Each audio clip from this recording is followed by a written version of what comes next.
안녕하세요. 금주부TV입니다. 오늘 말씀드릴 내용은 선납이연입니다.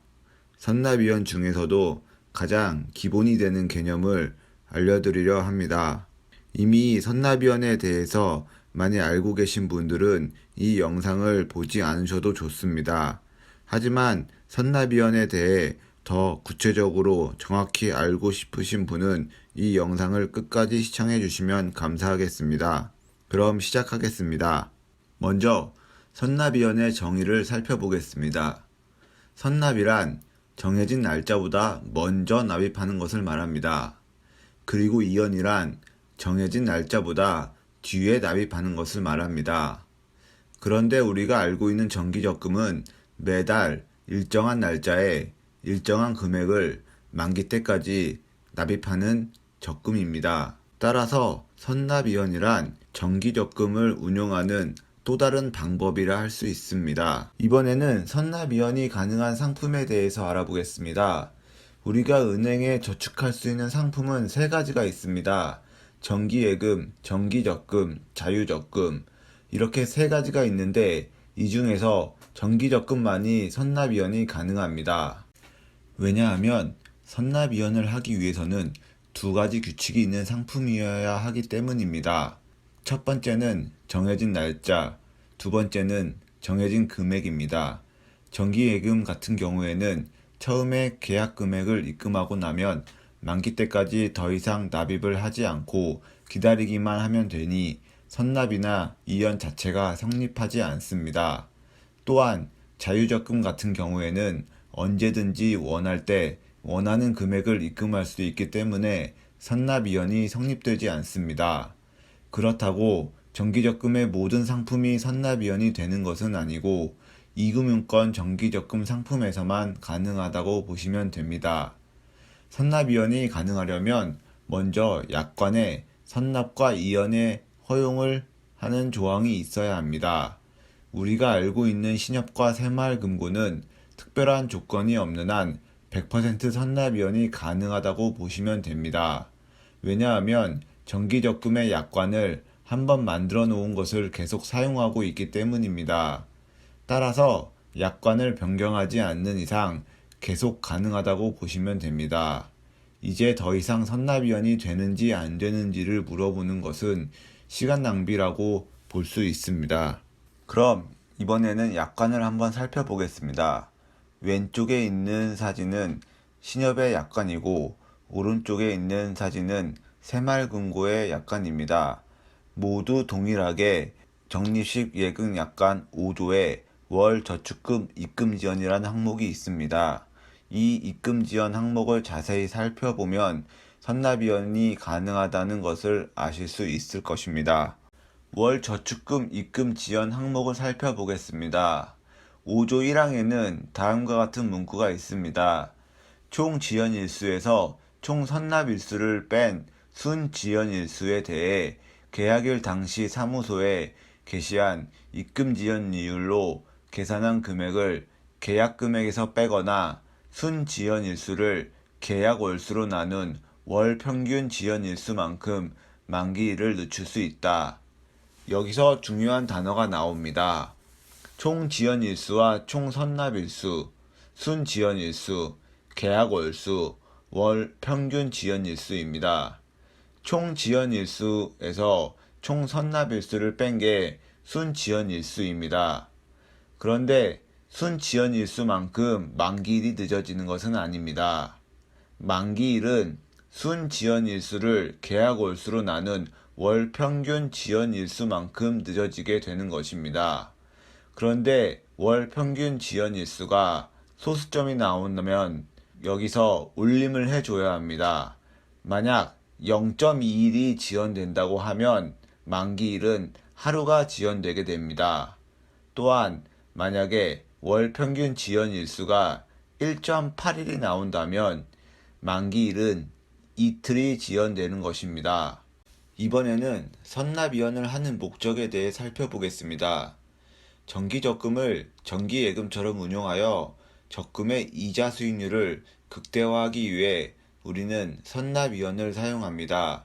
선납이연을 하는 과정에서 대출을 하게 되고, 이 대출을 하게 되면 자기가 가지고 있는 금액보다 더 큰 금액의 적금을 들 수 있어 이자 수익을 극대화시킬 수 있는 것입니다. 마치 부동산을 구매할 때 전세를 끼고 사거나 대출을 받아서 자기가 가지고 있는 금액보다 더 비싼 부동산을 살 수 있는 것과 같은 이치입니다.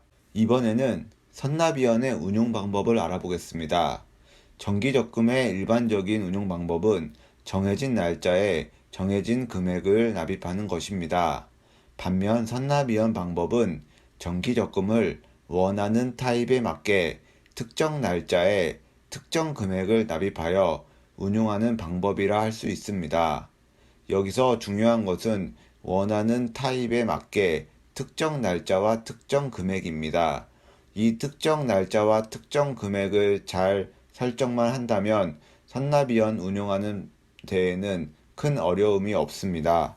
선납위원 이해의 핵심은 정기적금의 납입 방식과 선납위원의 납입 방식의 차이점을 확실히 이해하는 것이라 할 수 있습니다.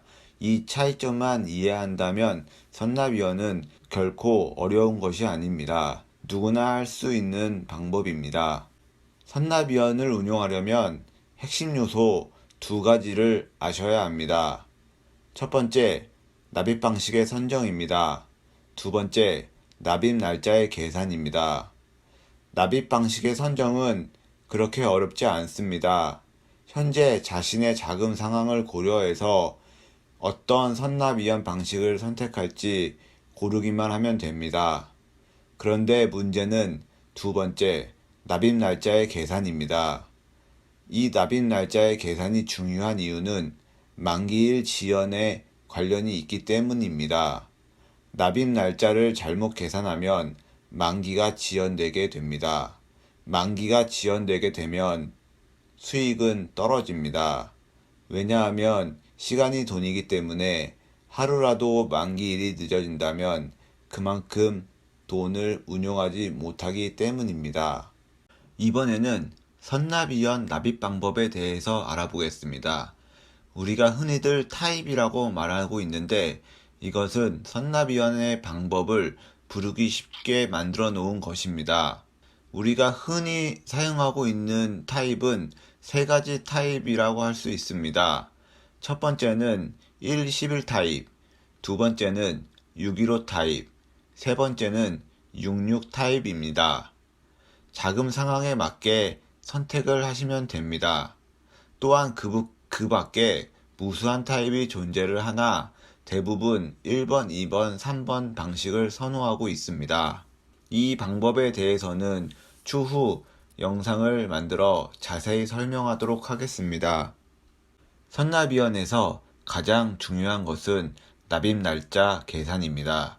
각 타입의 선납위원 방식에서 만기 일자가 지연되지 않도록 납입 일자를 조정하여 계획하는 것이 중요합니다. 그런데 이것은 계산하기가 쉽지 않습니다. 프로그램이나 엑셀 이용을 반드시 해서 착오가 없어야 합니다. 그러면 지금까지 말씀드렸던 내용을 요약해 보겠습니다. 정기적금 상품만이 선납위원이 가능합니다. 그리고 선납위원이 가능한지 여부는 약관의 월 저축금 입금 지연 항목에서 확인할 수 있습니다. 그리고 정기적금을 정기예금처럼 활용하는 게 선납위원의 목적입니다. 그리고 선납위원회는 두 가지 중요한 요소가 있는데 하나는 특정 날짜이고 다른 하나는 특정 금액입니다. 여기서 중요한 것은 납입 방식을 선정하고 그 납입 방식에 맞게 납입 날짜를 계산하는 것이 매우 중요합니다. 그 중에서 가장 중요하고 가장 어려운 것은 납입 날짜 계산입니다. 납입 날짜를 잘 계산해서 만기 지연이 안 되도록 하는 것이 선납위원회 가장 중요한 내용이라 할 수 있습니다. 제가 준비한 영상은 여기까지입니다. 긴 영상 끝까지 시청해 주셔서 감사합니다. 다음번 영상에서는 각 타입별로 구체적으로 내용을 살펴보겠습니다.